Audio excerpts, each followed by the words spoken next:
সোনারপুরে গণপিটুনিতে মৃত্যু, গ্রেফতার তৃণমূল পঞ্চায়েত সদস্য। এবার তৃণমূল পঞ্চায়েত সদস্যের দাদাগিরি, দুই পক্ষের বচসার জেরে পিটিয়ে মারার অভিযোগ এক ব্যক্তিকে। দাঁড়িয়ে থেকে নেতৃত্ব তৃণমূল পঞ্চায়েত সদস্যের। গ্রেফতার তৃণমূল পঞ্চায়েত সদস্য। ঘটনাটি দক্ষিণ 24 পরগনার সোনারপুরে গণপিটুনিতে মৃত্যু হলো এক ব্যক্তির। মৃতের নাম রঞ্জিত মণ্ডল। ঘটনায় চাঞ্চল্য ছড়িয়েছে এলাকায়। এই ঘটনায় জড়িত থাকার অভিযোগে গ্রেফতার করা হয়েছে তৃণমূলের এক পঞ্চায়েত সদস্যকে। স্থানীয় সূত্রে জানা গিয়েছে, এক ব্যবসায়ী সাইকেল নেওয়াকে কেন্দ্র করে শুরু হয় বিবাদ। সেই সময় ঘটনাস্থলে উপস্থিত ছিলেন পঞ্চায়েত সদস্য নারায়ণ রায়। অভিযোগ, তিনিও এই বিবাদের মধ্যেই জড়িয়ে পড়েন এবং রঞ্জিত মণ্ডলকে বেধড়ক মারধর করা হয়। গুরুতর আহত অবস্থায় তাকে প্রথমে সুভাষগ্রাম গ্রামীণ হাসপাতাল ও পরে চিত্তরঞ্জন হাসপাতালে নিয়ে যাওয়া হলে চিকিৎসকরা মৃত বলে ঘোষণা করেন। পুলিশ সূত্রে জানা গিয়েছে, এই ঘটনায় পঞ্চায়েত সদস্য সহ মোট 4 জনের বিরুদ্ধে অভিযোগ দায়ের করা হয়েছে। তদন্তে নেমে ইতিমধ্যেই একজনকে গ্রেফতার করেছে পুলিশ, তবে বাকি অভিযুক্তরা এখনও পলাতক। তাদের খোঁজে তল্লাশি শুরু হয়েছে। এই ঘটনার পর থেকেই এলাকায় উত্তেজনা, রাজনৈতিক মহলে শুরু হয়েছে চাপানোত্তর। সিপিএমের আইনজীবী নেতা সায়ন ব্যানার্জির অভিযোগ, পঞ্চায়েত সদস্য ও বিধায়কের ছত্রছায়াতেই এমন ঘটনা ঘটেছে। অন্যদিকে তৃণমূল নেতৃত্বের দাবি, আইন নিজের পথে চলবে, কেউ দোষী প্রমাণিত হলে তাকে রেয়াত করা হবে না। গণপিটুনির এই ঘটনা ফের আইন শৃঙ্খলা ও প্রশাসনিক দায় নিয়ে প্রশ্ন তুলছে। ব্যাপারে আমি আর কি বলবো, আমার সন্ধে 7:30 নাগাদ উনি এসে বলছি যে একজন অসুস্থ আর ওষুধ আনতে যাব কাকু, এই একটুখানি যদি সাইকেলটা দিয়ে হেল্প করেন তাহলে খুব সুবিধা হয়। হ্যাঁ, আমি বলি আমি তো এই সাইকেলটা আমি হাঁটাচলা করতে পারি না, আমার স্পাইনাল কর্ড হয়ে আছে, আমার কোমরের দোষ, আমি এই সাইকেল নিয়ে টুকটাক যাই, আমার দোকানে টুকটাক মাল লাগে। এইবার ও ও, তা ঠিক আছে তুমি নিয়ে যাও, সাইকেল তো আমার ভালো না, তুমি চালাতে পারবে কিনা ঠিক নেই, তাহলে আপনি যদি চালাতে পারেন আমিও পারবো। তখন মোটামুটি সুস্থ অবস্থায় এইবার নিয়ে চলে গেল। এইবার প্রায় ঘন্টা দিয়ে আর আসে না। তারপরে যখন আসে ফিরে তখন দেখি একেবারে মদ্য অবস্থা। হ্যাঁ, তাও আমি বলছি এই তুমি সাইকেল নিয়ে গেলে, আমার সাইকেল কি করলে, সাইকেল দাও।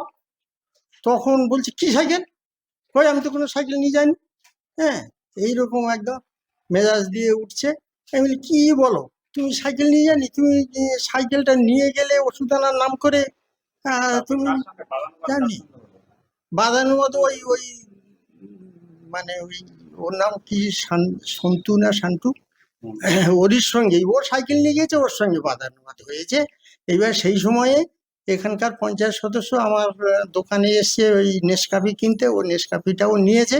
নিতে তখনই ওই ভদ্রলোক বলছে, এই তো তুমি সাইকেল নাও নি, অস্বীকার করছো, না নিলে এই বয়স্ক লোকটা, এত লোক আছে কারোর কথা বলে না, তোমার কথা বলছে, এই তুমি যাও কোথায় রেখেছো সাইকেলটা আনো।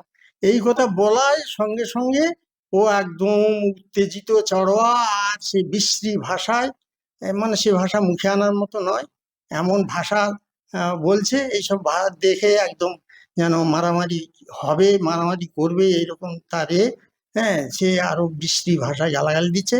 এইসব দেখে আমার পাশে ভদ্রমহিলা ওকে টেনে নিয়ে, ও যখন মানে মারধর করবে বা মারামারি করবে এরকম একটা অবস্থা দেখে ও যখন ওই অপোজিটের দিকে ও চলে গেছে কিছু একটা খুঁজতে, ওই সেই সময় ওই লোককে এখান থেকে সরিয়ে দিয়েছে। হ্যাঁ, ঠেলে সরিয়ে দিতে ওই লোক বাড়ি চলে গেছে। হ্যাঁ, ওই লোক বাড়ি চলে গেছে, আর আমরাও সঙ্গে সঙ্গে দোকান টোকান বন্ধ করে আমরা উপরে চলে এসেছি।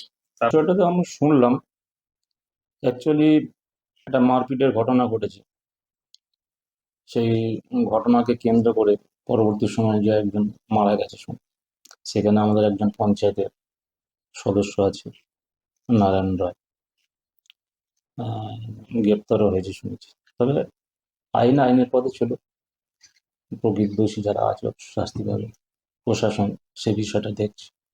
গণপিটুনিতে তৃণমূল কংগ্রেসের জনপ্রতিনিধি জড়িত, এতে আশ্চর্য হওয়ার খুব একটা বিষয় নেই, কিন্তু সোনারপুরের মতো জায়গায় গণপিটুনি, এটাই আশ্চর্য হওয়ার মতো বিষয়। এরা তো সব এমএলএর ডান হাত, তো লাভলি মৈত্রর ডান হাত। পঞ্চায়েতের কাউন্টিং সেন্টার লুট করতে যাওয়ার সময় এদেরকেই তো ভোটে জিতিয়েছে, ভোটে হেরে গেছিল, এরা সবাই ভোটে হেরেছে। এই লাভলি মৈত্র দাঁড়িয়ে থেকে ব্যালট লুট করেই তো এদেরকে জিতিয়েছে। এসব জনপ্রতিনিধির নামে কলঙ্ক।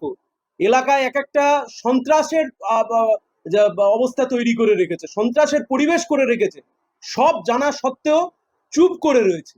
একজন এর পেছনে জড়িত নয়, আরো অনেকে জড়িত। পুলিশকে আরো সক্রিয় হতে হবে এবং পুলিশকে জবাবদিহি করতে হবে যে সোনারপুরের মতো জায়গায় এই ক্রাইম সিন্ডিকেট বাড়ছে কিভাবে। অবৈধ চোলাই, অবৈধ সাট্টার ঠেক, মদের ঠেক, জুয়ার ঠেক, এবং সেই সমস্ত জায়গা থেকে যেভাবে একের পর এক অপরাধ প্রবণতা বাড়ছে এবং এমএলএ এর আশকারায় অপরাধ প্রবণতা বাড়ছে, পুলিশকে এর জবাবদিহি করতে হবে। তৃণমূল এর দায় কখনো এড়িয়ে যেতে পারে না।